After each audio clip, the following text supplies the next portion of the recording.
Hi hello నమస్తే, welcome to beware TV official. నేను మీ beware రావుని. మిత్రులారా, చంద్రబాబు నాయుడు ఒకవైపు, అటు జగన్ ఒకవైపు, షర్మిల ఒకవైపు, వీళ్ళు ముగ్గురు ఈ ఎలక్షన్ ప్రచార సభల్లో విస్తృతంగా పాల్గొంటున్నారు.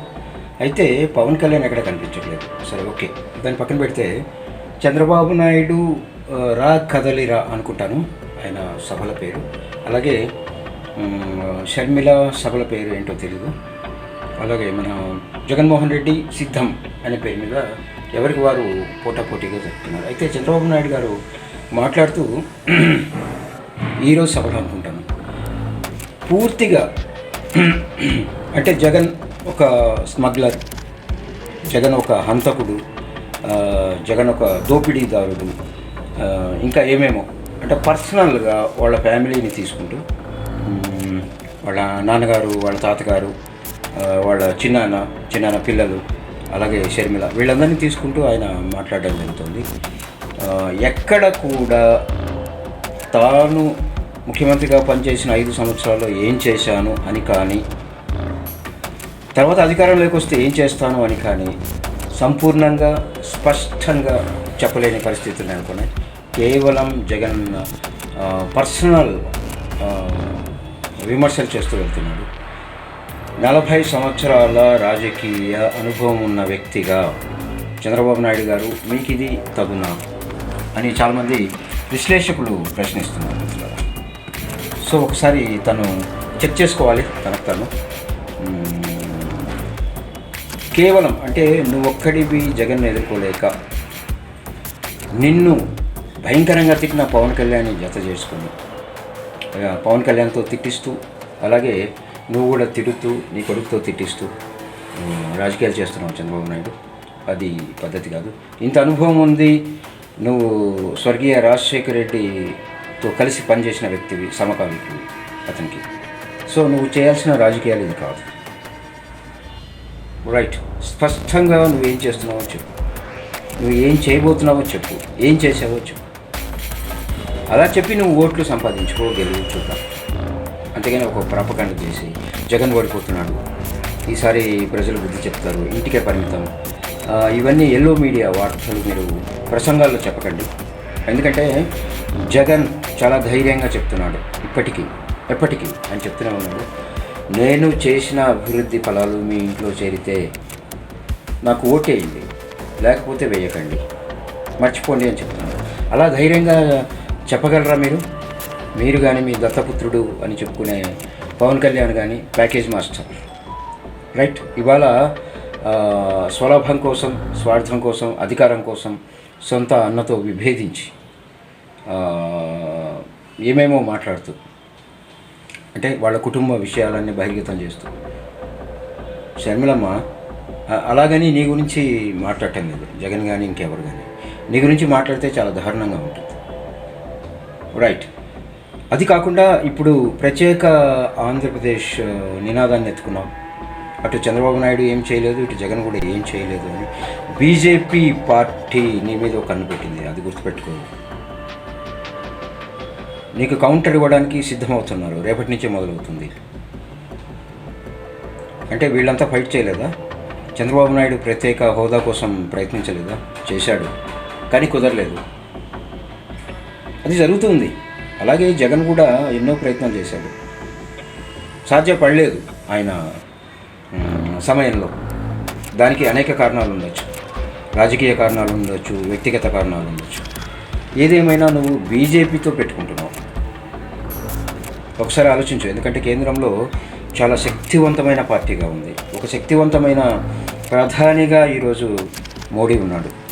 ఆయన చెప్తూ ఉన్నాడు, 3వ సారి కూడా నేనే పీఎం అవుతాను, హ్యాట్రిక్ కొట్టబోతున్నాను. సో అలాగే జగన్ కూడా చెప్తున్నాడు, నేను అధికారంలోకి రాబోతున్నాను. రేపటి రోజున మరో 2 నెలల్లో జరగబోయే పార్లమెంట్ ఎన్నికల్లో ఎక్కువ సీట్లు ఆశిస్తారు ఎవరైనా, ఏ పార్టీ అయినా. ఇప్పుడు ఆంధ్రప్రదేశ్లో నాకు తెలిసి బీజేపీకి ఎంపీ సీట్లు వచ్చే పరిస్థితి లేదు.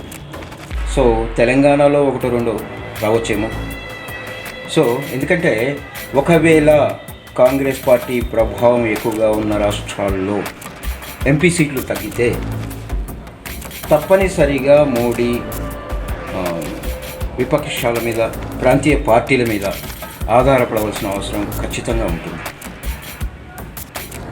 అప్పుడు తెలుస్తుంది. ఎందుకంటే రేపు 2 నెలల్లో జరగబోయే ఎంపీ ఎలక్షన్స్లో వైఎస్ఆర్సీపీ ఎక్కువ ఎంపీ సీట్లు సాధించగలిగితే మోడీ సపోర్ట్ ఉంటుంది. అక్కడ తెలిసిపోతుంది జగన్ ఏం చేయగలడు, ఏమిటి.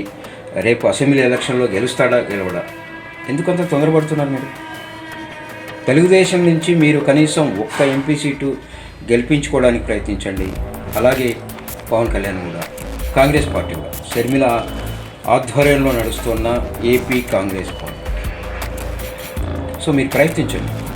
ఒక్క ఎంపీ సీటు, తలా ఒక ఎంపీ సీటు గెలుచుకోవడానికి ప్రయత్నించండి. చూద్దాం.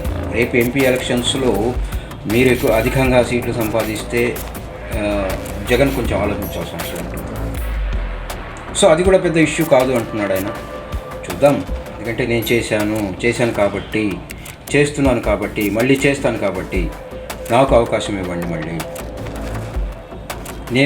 నేను ఆ కార్యక్రమాలన్నీ మళ్ళీ ఖచ్చితంగా అమలు చేస్తాను, ఇంకా ఎక్కువగా చేస్తాను అంటున్నారు. సో ఒకసారి మీరు కూడా గమనించండి. ఎందుకంటే ప్రతిపక్షాలు కూడా ఆలోచించాలి. ఇటు తెలుగుదేశం అయినా, జనసేన అయినా. ఈరోజు విద్య, వైద్యాన్ని ఒక స్థాయికి తీసుకెళ్ళాడు జగన్. అవినీతి, రౌడీజం అది అంటున్నారు. ఏం తెలుగుదేశం హయాంలో రౌడీజం జరగలేదు అని మీరు చెప్పగలరా? మహిళా ఉద్యోగుల్ని కొట్టిన చరిత్ర, హింసించిన చరిత్ర తెలుగుదేశాన్ని. తెలీదా మీకు? రౌడీజం అంటారు, హత్యా రాజకీయాలు అంటారు. మీకు తెలీదా? పవన్ కళ్యాణ్ ఒకసారి ఆలోచించు. పవన్ కళ్యాణ్ ఎలా ఉన్నాడు మహిళల పట్ల, ఏం చేస్తున్నాడు, ఏం చేశాడు అన్నది. అలాగే షర్మిల, మీరు మహిళ, మాకు ఇష్టమైన రాజశేఖర రెడ్డి కూతురు. మిమ్మల్ని ఏం అనలేకపోతున్నాం. మీ చరిత్ర తెలీదా? ఎవరెవరిని, అనిల్ కుమార్ నీ భర్త ఎవరైతే ఉన్నారో, కేఏ పాల్ లాంటి వ్యక్తుల్ని సర్వనాశనం చేసిన వ్యక్తి, అతన్ని ఎదగనీయకుండా. అతను ప్యూర్ క్రిస్టియన్, మీరు కన్వర్టెడ్. గుర్తుపెట్టుకోండి. మీ లాభం కోసం, మీ స్వలాభం కోసం అలాంటి వ్యక్తిని కూడా సర్వనాశనం చేసిన చరిత్ర నీది, నీ భర్తది. గుర్తుపెట్టుకోమ్మా. నోరు అదుపులో పెట్టుకొని మాట్లాడు. ఎందుకంటే నువ్వు ఏపీకి ప్రత్యేక హోదా అని మాట్లాడుతున్నావు.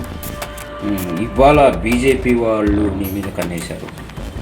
ప్రత్యేక హోదా ఇవ్వటం బీజేపీకి ఇష్టం ఉందో లేదో దాన్ని పక్కన పెడితే, ఇప్పుడు మహామహులు, ఉద్దండులు వాళ్ళు, చంద్రబాబు నాయుడు కానీ, ఇటు మీ అన్నయ్య జగన్ కానీ, వాళ్ళు ఎందుకు సాధించుకోలేకపోయారు? ఎందుకు కామ్గా ఉన్నారు?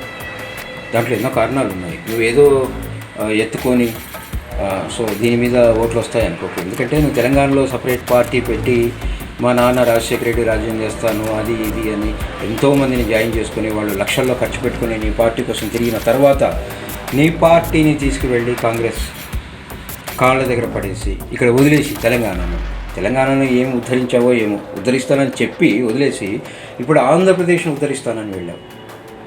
సో అమ్మ, నీ ఆటలు సాగవు అక్కడ. ఎందుకంటే ఇటు చంద్రబాబు నాయుడు కానీ, పవన్ కళ్యాణ్ కానీ తెలుసుకోవాలి, అక్కడ ఉండేది